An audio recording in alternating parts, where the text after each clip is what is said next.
Hey, what's up, Roxstars? It's Rox coming to you today with a review for Love and Marriage Huntsville, Season 6, Episode 3. So let's get to it, shall we?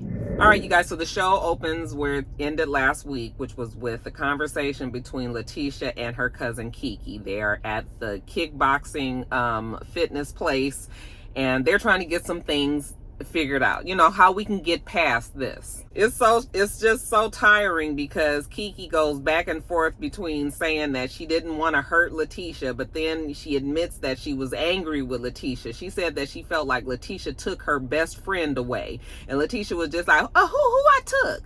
And she was just like, you were my best friend. And she was just like, I had to remove myself because once it was clear to me that you was trying to hurt me, you was saying these things about me, about my marriage, things that I hadn't said or done. Once I realized what time you was on, I had to remove myself. It was to protect me and my family. So then they kind of get into depth about what Kiki was going through. I guess the little drug addiction thing that Kiki had got pretty serious, and it got so bad that she was completely not herself. And Letitia said that it got to the point where, at one point Kiki was like, fuck them kids, I don't care, talking about Letitia's family and all of that. So Letitia was upset. She was just like, you weren't getting any better. She wanted to help her, take her to rehab, try to get her back on track, but it was just like, it was so bad. So Kiki says that it's disheartening to hear how she made Letitia feel, and that she's going to make it a point not to ever make her feel like that again. She will be mindful of the things that she says and does when it comes to Letitia and her family. They're not going to ever have this conversation again. So I guess that's her apology to Letitia, that, she won't have these kind of problems with her anymore. I guess. And thank God, because we tired of hearing about this fight between Kiki and Letitia. Now, Letitia says even though in the past they felt like they weren't getting nowhere, this conversation has made her feel like maybe they can move forward, child. So Letitia says, she's going to make the first step. She's having a women's, celebration, just getting the girls together, just wants to have an event where they all can just celebrate life. This thing that's happened with Kimmy has made everybody feel like, maybe they need to be thankful for the things that they do have. Okay, so she's inviting Kiki. Kiki was like, oh, yes, I'm going to be there. Okay, thank goodness she ain't got kicked out the group totally. And Letitia says, and we'll just see where this goes. She said, because her and Kiki, they have been going in circles for years and years and years, even before they got on this show. But this conversation felt productive. She felt like maybe they have indeed turned a corner. As long as Kiki does what she says she's going to do, I was just like, girl, don't bet on it. Now we jump over to Marceau. This episode was mostly about Letitia and Marceau, which was interesting. How did you guys feel about having to see them 75% of the show? Anyway, Marceau is at Black, and his father meets him there. Okay, we haven't seen the father, or maybe we have, but he hasn't had a big presence on the show. But he is visiting from Michigan. His name is Mark. They sit down. And, just kind of shooting the shits. The dad is clearly proud of his son, and what he's been able to accomplish with Black. But he tells his son that, what, I need you to understand that you are living, but you don't have a life. You working all the time, okay? Don't forget about your family. You gonna turn around and basically them kids gonna be grown, and you ain't gonna know where time went. You ain't gonna have a relationship that you wish you had with them. And Marceau understands what his father's saying. He just says, like, every time he's doing something, it's always just like, let me finish doing this. As soon as I finish this project, or as soon as this happens, or as soon as that happens, then he feel like he can sit down and maybe he can kind of enjoy the fruits of his labor. The dad was like, I'm trying to tell you, son, I've chased money for years.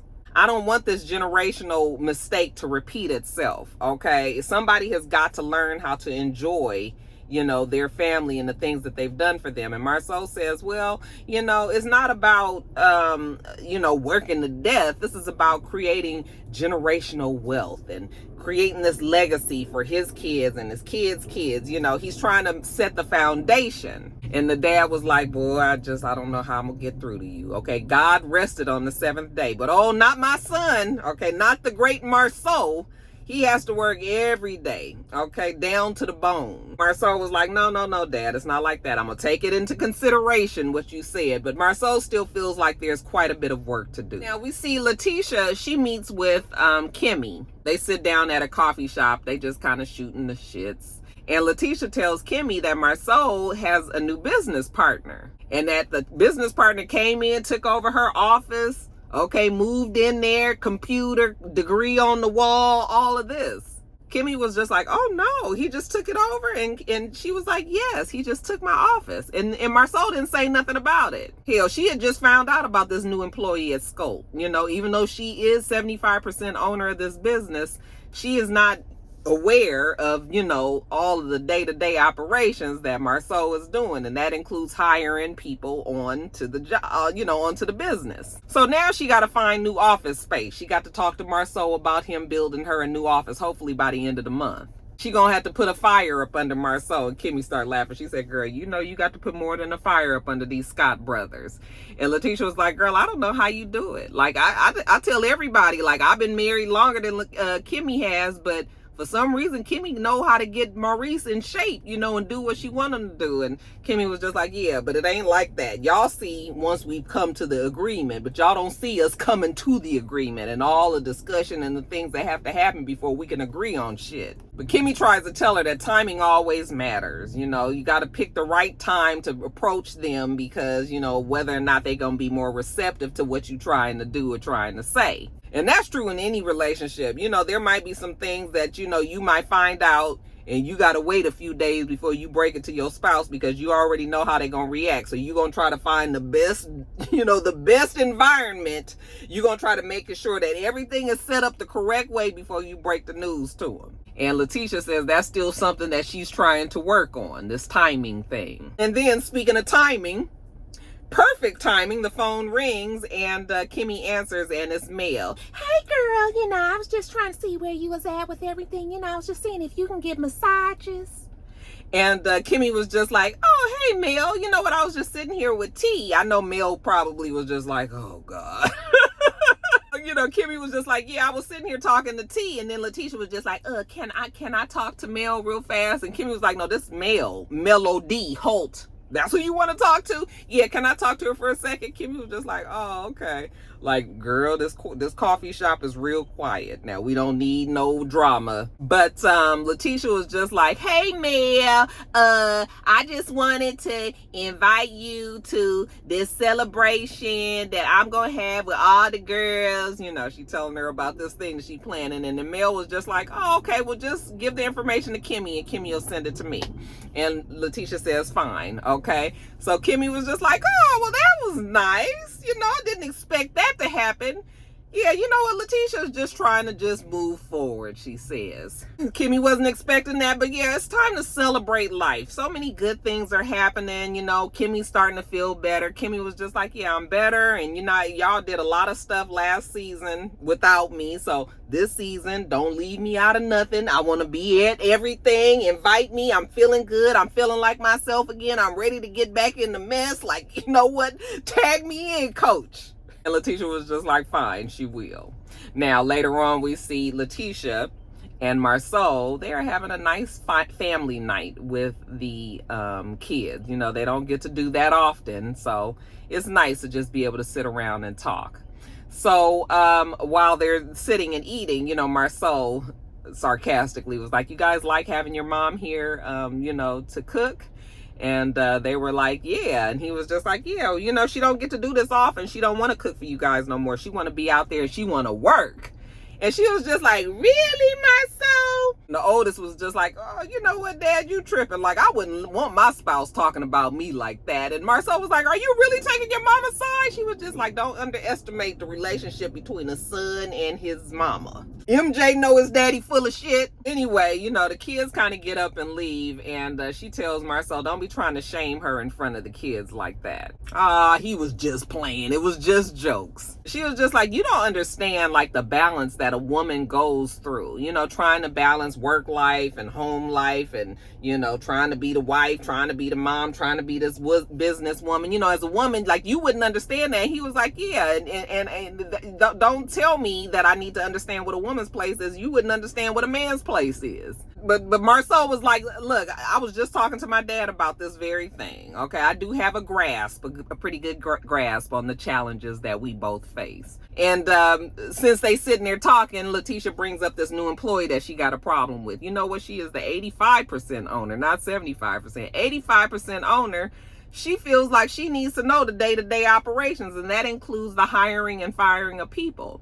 And Marceau was just like, no, that's not true. You're the owner. Like, you shouldn't even be bothering yourself about the day-to-day operations. It's the same as like an owner of a team. The owner of the team hires the coach to coach the team, and the team gets out there and plays on the field. You don't see the owner down there doing none of that. Okay, you should be in that same capacity. Well, Letitia doesn't see it that way. She wants to be more involved. I said, listen, Marceau, the girl is mad about her fucking office. If you can just find some space on your property somewhere and build her another damn room, she gonna be just fine, okay? Because if I got to hear one more thing about this fucking office. She was like, so I'm supposed to just collect my check and go on and move on about my day? And he says yes. And I was like, I don't see no problem with that. Why take on more work if you don't have to? Okay? Like I said, give her this fucking office and let that be that. Of course, she wants them to communicate better. And he was just like, look, Letitia, I got all this other stuff going on. I got this project going on. This one here. This, that. He's naming all the projects that's going on. He was like, I didn't even think about your damn office. She said that her business cannot be successful if he's sitting over there sabotaging it. And he was just like, how am I sabotaging your business? She was like, because you stole my office. He was like, what's going on with these words? Okay, sabotage, stole, like, sheesh. Am I your enemy? Well, I guess that's how she's feeling, because Marceau ain't doing nothing to help her. She says, I want you to just understand my feelings. And he says, listen, I listen to logic. Okay, if you approach me with something logical, then maybe I can try to understand it. And what is your point, basically? She said, well, what if it just happened to you? What if you just came to work one day and your office was gone? What if I just stole your office from underneath you? He was like, Letitia, you going through all of this about this office and nothing was happening in the office. It wasn't like there was any commerce happening. In other words, you ain't even started your business good and you up here mad about it. Like, what's the big deal? You just sitting up there cute in this office. Like I said, build her a new office, Marceau. She gonna be fine. Now, Letitia's event. So Letitia gets to the spa place early. There's a lady there named Jessica who's showing her around. You know, we got a cute little charcuterie. Girl, that mess looked like something that we just threw together and sat down on a table. Oh, okay, that's the charcuterie board. Okay. Letitia's happy. She said this is the perfect spot, you know, to celebrate Kimmy. And speaking of Kimmy, Kimmy gets there first. You know, Kimmy's ready for the action. Okay, she was down and out last season, so yeah, she's ready. And then right after Kimmy gets there, then Stormy gets there. She's excited for the spa day. You know, she's just wondering if Mel is going to show up. And then she's not really sure what the energy is going to be like. You ain't got to worry about Mel, child. You need to worry about Tiffany. And Tiffany does show up next. Now, Tiffany, big belly, you know, even move slower, talk slower, all of that. Okay. Letitia tells us that she's a little worried about Tiffany because she met up with Tiffany not too long ago and she found out that Tiffany has a problem with Kiki. I said, well, doesn't it figure? Okay. Because I guess Tiffany's pregnancy is not enough storyline for her that now she's got to harp on this whole situation with Kiki and Letitia. First of all, Kiki and Letitia's trying to move forward. At least Letitia is. I don't know what Kiki doing. But now we got Tiffany. Where was Tiffany all last season? I know that they didn't show Tiffany as much, but you mean to tell me that Tiffany couldn't let nobody know that she had a problem with Kiki last season? She had to wait till this season? Or is it because when she went to the reunion, then she found out how Kiki was acting towards Letitia? This is ridiculous. Okay? Tiffany is there to stir the pot. I guess Tiffany said, damn it, she need to keep her job. And now she got to hang on to this fight between the two of them. Ain't got nothing to do with Tiffany. So Tisha's hoping that Tiffany can chill out. Okay, and just have a nice time. So anyway, as the girls are getting there, you know, Letitia put on her robe. She's like, oh, this robe a little more sexy than I thought it was. You know, she spilling all out of the damn robe. But she got everybody a robe, even got their name on the back, okay? So she passes out the robe. You guys, everybody put their robe on. You know, this is spa day. Why did Kimmy go put her robe on and then she came back and she was just like, what size did you get me? Because my robe fit just fine. You must have thought you was smaller than me. I said, now what is everybody on? Are we all about to start arguing? I guess that Kimmy said, damn it, I've been gone all this time. Bitch, you not as small as you think you are. Don't be sitting up here trying to act like you gonna fit in that little teeny tiny robe. Child, just a mess. So anyway, Kimmy was like, so what did I miss? Well, when Kiki got there, you know, Stormy was looking and she was just like, it's amazing how much you guys look alike. I mean, we say it all the time because they really do look alike, you know. And Kiki was like, yeah, she looked like me. Okay, that's a compliment. And Letitia just kind of sitting over there kind of looking like she's offended a little bit. But I was just like, Letitia, you just told your cousin that she looked like you and that's a compliment. So why is it that you can say it to your other cousin, but Kiki can't say it to you? So Kiki was feeling herself saying how, you know, she's the person to look like. I guess Kiki is on one too. Okay. So when Kimmy asked her, what did she miss? You know, well, girl, you missed that little exchange. Kiki was like, what? What'd I say? Now here go Tiffany. She has the sock on her hand. You know, can I make this a puppet? And Tisha was just like, girl, you don't need no sock. Like, I'll send you your own puppet. As far as Letitia is concerned, Tiffany came in here on the wrong energy and she about to get her ass kicked out. And I was just like, boy, this is really starting off bad. Mel ain't even got there yet. And you guys already kind of like snapping at each other. The day is going to be interesting. Mel does finally get there. You know, Letitia was just like, hey, you know, I'm not sure if you drinking, but here's the chocolate in a bottle. You know, come on in here, sit down. Okay, she got a robe for Mel too. Mel was just like, I am so glad that Letitia invited me to the ladies' spa day. She loves this. She's getting over a cold, you know, so her voice, it might be gone a little bit, but she's still there. She's still going to enjoy the time there. So the lady Jessica comes out and, you know, now that everybody is there, she's kind of showing them around and telling them what the services are, what they can get done. Now everybody gets settled wherever they're going to be. And Letitia says that she can't even really get comfortable because of Tiffany's shady ass. You know, Tiffany done rubbed her the wrong way as soon as she got there. Tiffany is sitting in the room with Mel and Stormy, and Tiffany is telling Mel how she's glad she came, but she already knows she don't like Kiki's shady ass, okay, because she did not like what she saw at the reunion, how Kiki made Letitia cry real tears, and, you know, she didn't like the fact that she was saying and doing those things to Letitia. You know, that's your family. How can you treat her that way? Like I said, where was Tiffany all last season? Child, we already talked about this. We done already been through this a million times. Now here go Tiffany on this rah-rah shit. Mel was just like, you know what? Kiki is a good person. Well, Tiffany can't see it. So Tiffany's still over there just to complaining and everything. And honey, Mel is like Switzerland to the bullshit. Like, Mel is trying to just sit there and enjoy the peace. She was just like, I'm just enjoying the peace in this room right now. I'm enjoying the spa experience. Like, I am not here to talk about no Letitia and Kiki, honey, but Tiffany is, clearly. Stormy is sitting there watching this exchange between Mel and Tiffany, and how Mel is kind of ignoring her, and Stormy was just like, you know, that was kind of rude of Mel. But I was just like, Mel is just like, why are we still talking about Letitia and her and Kiki coming over to her house and everything? Like, we've talked about this. And that girl, if you couldn't get on board last season, then bitch, that's on you. But Mel don't want to talk about that mess. So Stormy saying that Mel is ignoring her and being rude. No, Mel is just already knowing that Tiffany is on one and she ain't about to be a part of it.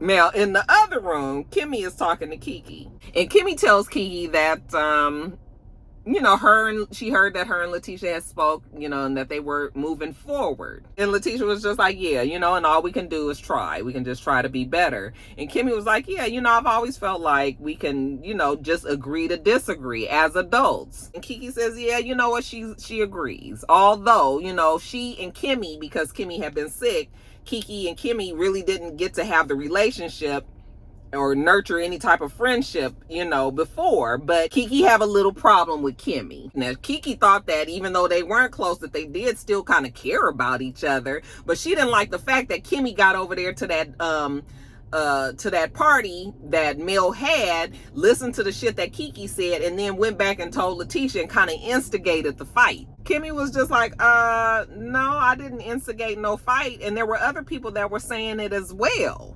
Okay, other people meaning Stormy. So everybody was saying that you was doing it, but I'm the only one that was wrong. You mad at me about that? There's nothing that you did wrong, is what you're saying. She said, no, I felt like everybody exaggerated the story. Tisha said, well, she never understood why she would even come up. I was just like, why are we still talking about this? Okay. And then Stormy comes into play. They say that Stormy was also in there kind of instigating the story between Mel and Kiki. So then they started trying to talk about whether or not Kiki has said something, Stormy has said something. And I was just like, that happened so long ago. I don't remember. I mean, I kind of feel like maybe Stormy did say something or was just trying to get clarification. I mean, I know they showed the thing. I just was zoned out because I was just like, are we really about to rehash this again? Tisha couldn't even remember exactly who said what. All she knows is that at the end of the day, Kiki was gossiping about her relationship. Okay. So in the other room, while Mel and Stormy and Tiffany are in there, you know, Mel overhears them saying Stormy. Well, they all overhear him saying Stormy, but Mel was just like, Oh, what's that? What they talking about in there? You know, and Stormy heard her name, so she was just like, oh yeah, let's get up, let's go back in there and see what they say. You know, Mel was just like, let's go on in here. I was like, Mel, no, she was being messy. Mel was just like, ooh, they talking about Stormy, honey. Let's go see what the word is. Okay, so they get back in there. Okay, now what was you saying about Stormy? Kiki says, well, there was a few things that got back to Letitia that was blown up and that it was misconceptions. So Tiffany had a problem too, and Tiffany was like, yeah, I had a problem because I saw Letitia sit up on that stage and cry real tears and how she was so upset, you know, and that you was family and that, you know, you shouldn't be having to go through this with family. Like, I didn't have a big family growing up, so family means everything to me. And Kiki was just like, girl, you don't know what you're talking about, real talk. And Tiffany was just like, I always know what I'm talking about. I was just like, oh God. I mean, I can appreciate the fact that Tiffany is saying this because she just don't like Kiki, but we see why Tiffany is doing this. It's just like, girl, why are you inserting yourself? You pregnant. You was real pregnant. Like, go have your baby and stop getting yourself all caught up in this mess. Kiki was like, I never acted like she wasn't my cousin. I've always loved her as my cousin. So, I mean, now we gonna have Kiki have a problem with Tiffany and vice versa. It's just, and it's still the same stuff that they arguing about. Like, if Letitia and Kiki said that they moving forward, then we don't need Tiffany to come back in here and rehash it and keep it alive and going again. It's just like ask and answer. How many times are they going to talk? If it's not Mel and Letitia, then it's Letitia and Kiki. You know, we don't want to hear this shit again. I don't want to hear it all season. I hope they wrap this shit up at the spa day. All right, you guys, that is it. Get off of here and get this edited. Make sure that you thumbs up the video, comment, subscribe to this channel. It's Rox. The channel is It's Rox. Everything else I do will be in the bottom bar. All right. So I hope that you have a wonderful, wonderful rest of your day, and I plan on doing the same. Till next time, Roxstars. Bye.